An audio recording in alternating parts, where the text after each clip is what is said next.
বন্ধুরা, আমার ব্লগে স্বাগতম। আসলে আমি আজ দুঃখিত।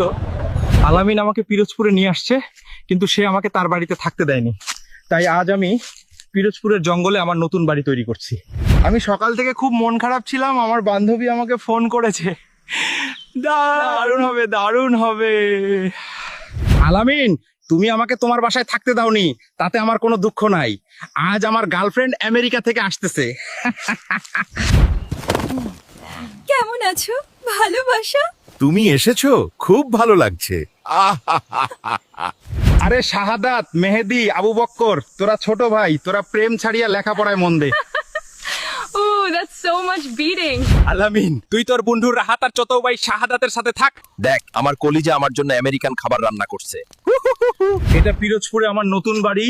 এখন থেকে আমি একাই থাকবো, আমার হৃদয়ও আমার সাথে থাকবে। আজকে আমার বন্ধু আলামিনের টাকা নেই, আমি ওকে অনেক ডলার দেব। Oh my god. আলামিন, তুই তোর বন্ধু রাহাত আর চত ভাইদের সাথে থাকিস, আমি এখানে সুখে আছি।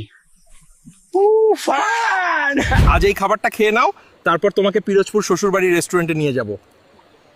Wow! কি সুন্দর দৃশ্য। বন্ধুরা, আজকের ব্লগের জন্য এতটাই। এই রকম ব্লগ দেখতে হলে আলামিন মাহমুদ পেজটি ফলো করুন। Bye bye.